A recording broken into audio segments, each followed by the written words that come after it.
Bitch, I'm smoking Zuka, this ain't Zaza. Bitch, I'm smoking Zuka, this ain't Tuka. Run up on me, tryna be a shooter. I might send a nigga to my papa. Shawty said she let me, she said Here we go!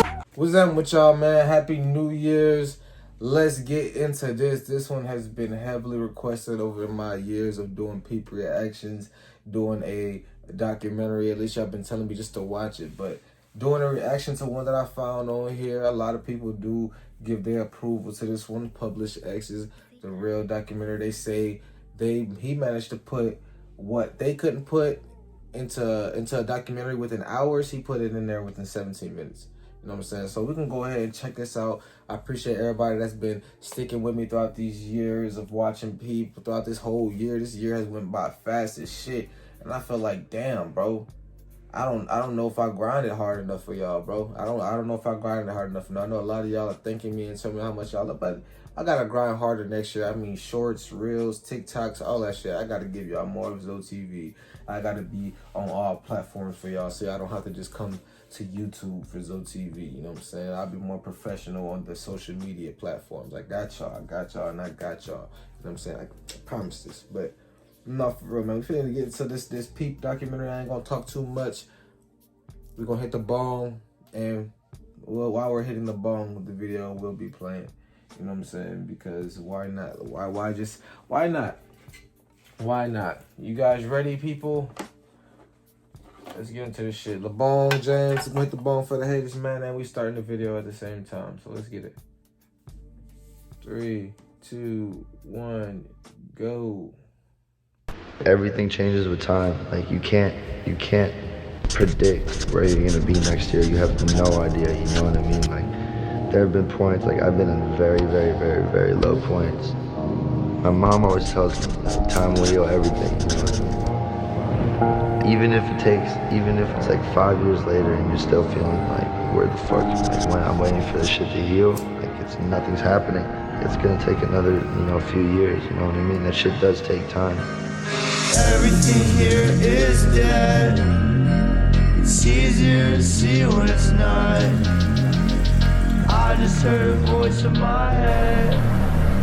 The rapper was up and coming. He was only 21 years old. Unresponsive inside of his tour bus from an apparent drug overdose.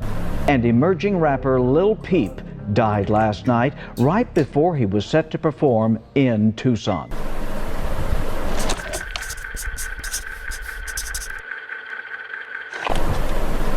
I think you should straighten up a little bit. I think you should look at yourself in the mirror sometimes and say, look, what am I doing? Why am I this way? Gustav was born November 1st, 1996 in Allentown, Pennsylvania, to parents Liza and Carl. His mom was a first-grade teacher, and his dad was a college professor. Liza says Allentown was a small and dead town, and they didn't know many people. Liza, Gus, and his brother... I never would have thought that. You know what I'm saying? A lot of people try to think they parents' profession or how they grew up. Where you try to guess where they from, you know what I'm saying? You will be completely wrong, man. And he had no kids. That's one thing it's kind of sad. You know, a lot of people pass away and end up having kids. You know, they had a kid on the way when they pass away, existence young. At least a lot of people have a child when they leave. I don't even think people didn't have no kids, bro. That shit's some sad shit. Oscar spent most days as a first-grade teacher, and his dad was a college professor. Liza says Allentown was a small and dead town, and they didn't know many people. Liza, Gus, and his brother Oscar spent most days at home playing and watching cartoons before their dad would come home at night. Although born in Pennsylvania, he would only spend the first 5 years of his life there. In 2001, his dad would get a new job offer at Hofstra University, and their family moved 2 hours away to Long Island, New York. Long Island was a very different environment than Allentown. Most kids there were very athletic and into lacrosse or hockey. But Gus took dance classes. His mom says he loved to dance, and he took ballet and dance until he was 7, and then he started taking hip-hop classes. Okay. He eventually told his parents he no longer wanted to... That pink tutu explains a lot. It explains a lot, you feel me? That shit is probably why he wears pink hair and shit. You know what I'm saying? Not gonna lie. People clowning you for some shit when you little, when you get over it, you learn to embrace that certain shit. Like, when I was little, I got clowned for having long ass hair. Like, I used to always get clowned for having long ass hair, for having gaps in my teeth, for all certain shit, bro. And as I got older, I started embracing that shit. You know what I'm saying? I embraced having long ass hair. I loved having long hair. I bragged about having long hair. You know what I'm saying? Like, you tend to like him wearing pink. I used to wear pink too. I wear pink now because people used to clown me for in elementary school for wearing pink. And like, nigga, you wearing pink? That's a girl color. I wear pink now, and I dare a motherfucker to say some shit. I'm like, nigga, this is me. I look good in it. Now what? You know what I'm saying? So him wearing that tutu probably really put a certain character, really had motherfuckers probably clowning him for wearing pink. I don't support a nigga wearing a tutu, period. I don't care.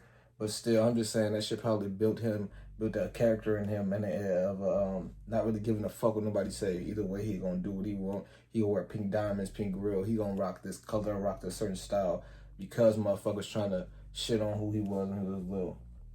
Certain interactions with you a kid really do build your character when you're adult. Real shit. Classes due to the girls' dance classes. His mom says he loved to dance, and he took ballet and dance until he was 7, and then he started taking hip-hop classes. He eventually told his parents he no longer wanted to continue the classes due to the girls teasing him for being the only boy. Gus always had a creative spark, whether it was dancing, drawing. And that's, I see how you feel, bro. One part of my testimony, I was in California in Mexican dancing, and I was the only black kid. But I promise you, that shit was not about to stop me from wanting to be on stage and dancing. Being the only black kid dancing with the Mexican girls and the Mexican dudes. I understood that I was the only black kid, though. But you wasn't finna stop me from doing what I wanted to do. I got shit talked about me my whole life. That's why you couldn't stop me from doing this YouTube. I had haters since the beginning of this shit. I was like, oh my eyes. Writing short stories or hip-hop classes. He eventually told his parents he no longer wanted to continue the classes due to the girls teasing him for being the only boy. Gus always had a creative spark, whether it was dancing, drawing, writing short stories, or messing around with the guitar. I bet they listen to his music right now. Them girls, bet they listen to this nigga music. By the time he was attending middle school, he was beginning to feel like he didn't fit in with a lot of people, and in his words stated, "It's hard to find people you fuck with." His grades that were once near perfect began to slip, and he started to care less about school. Even though he had a few close friends, he mostly stuck to himself, in his room. This behavior would gradually become the normal for him over the coming years. It would only get worse around 10th grade when his parents would separate and his father left the home. People close to him stated he was a different person after this. He became even more of an outcast when he started getting tattoos and smoking weed. His mom, who noticed the changes, encouraged him to try taking therapy or talking to someone, but Gus only found therapy in the drugs he took in his room. With problems at home and the feeling that nobody around him could relate to what he was going through would create the foundation of his sadness. With his father slowly leaving the picture, he would look to his grandfather as the man in his life, and they always had a special bond. His room became his safe haven, listening to music, playing RPGs like RuneScape or World of Warcraft, and meeting people online who couldn't judge him.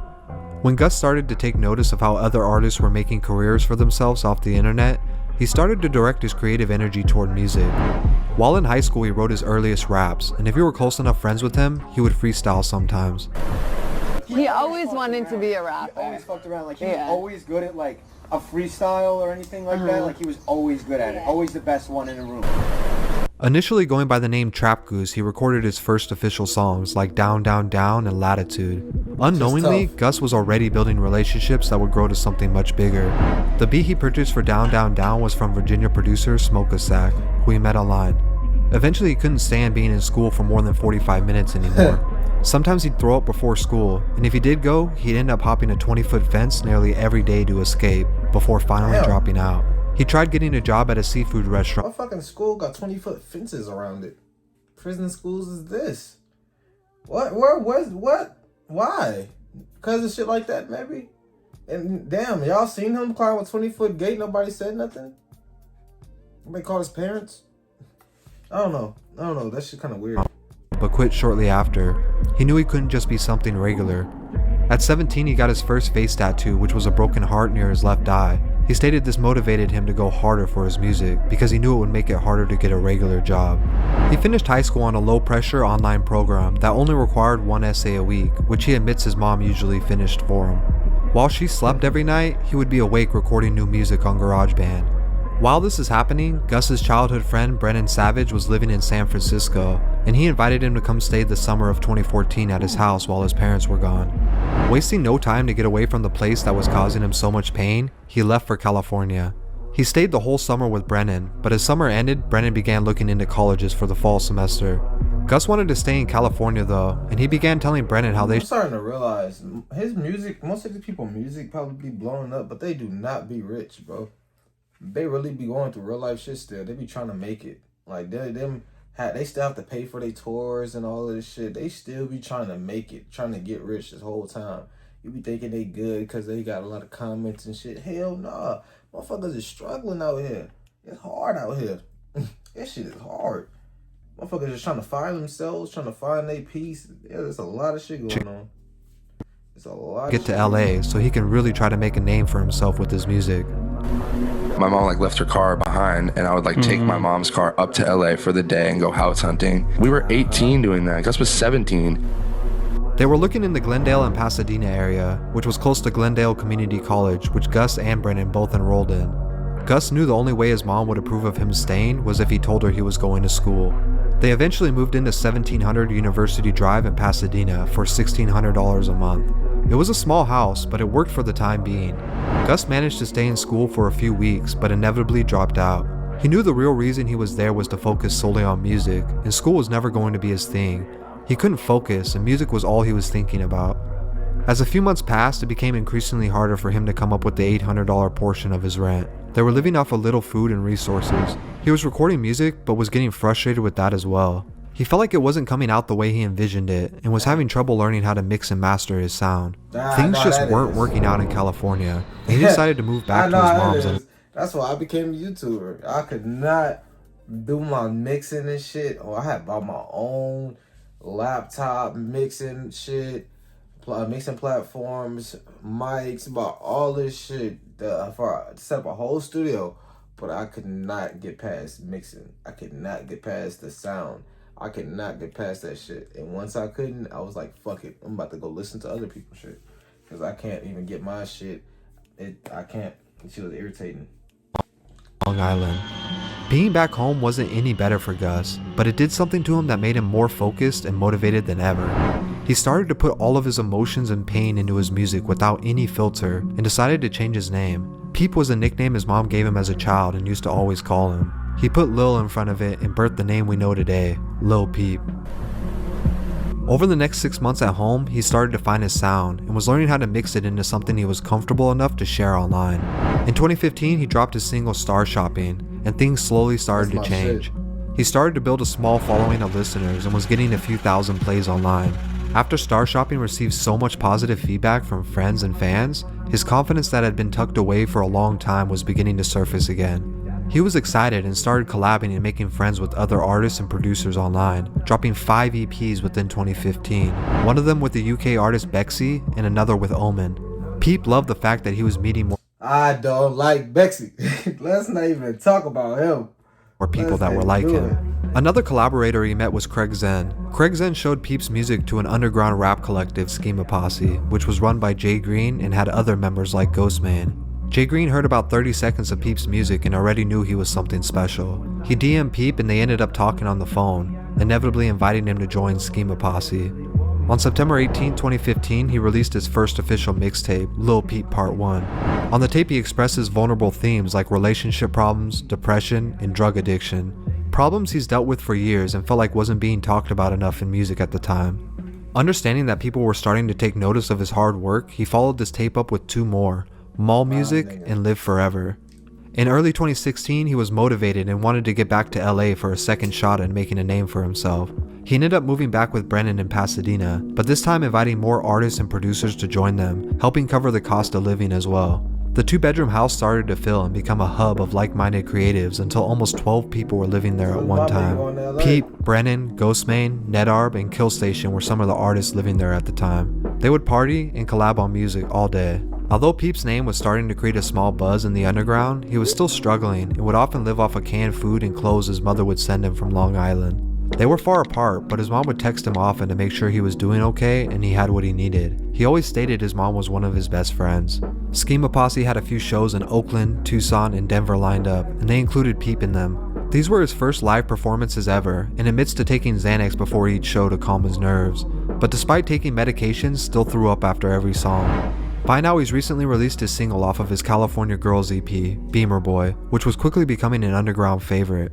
Jay Green would later say the crowds would go off for everybody, but when Peep came on and played Beamer Boy, they went crazy.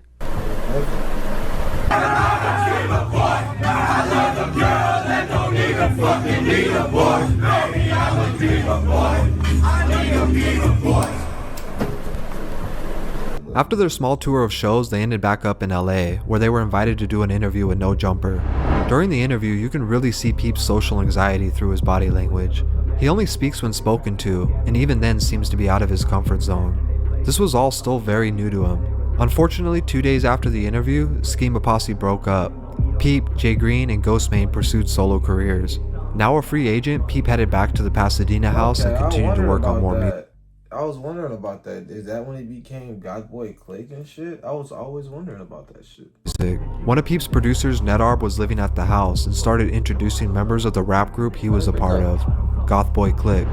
GBC was another underground group of artists who Peep had already been a fan of long before. Now he was being introduced to them.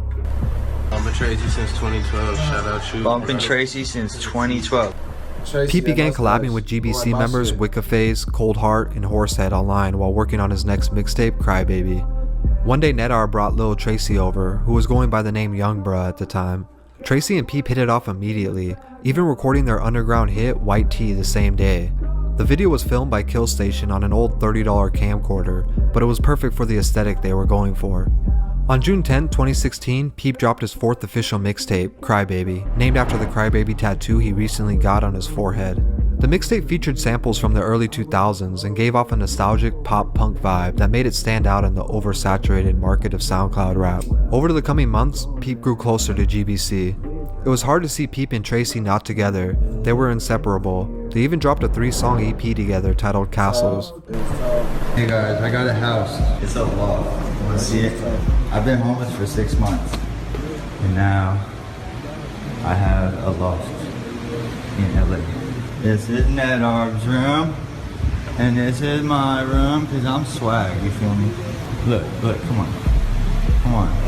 Alright, man, I'm gonna jump part 2 for y'all, man, so I'll go ahead and get into some other shit right now, man, but I'm gonna go ahead and jump part 2 for y'all. We can go ahead and finish that up, but stay tuned for the rest of that one, man, but I'm out. 2.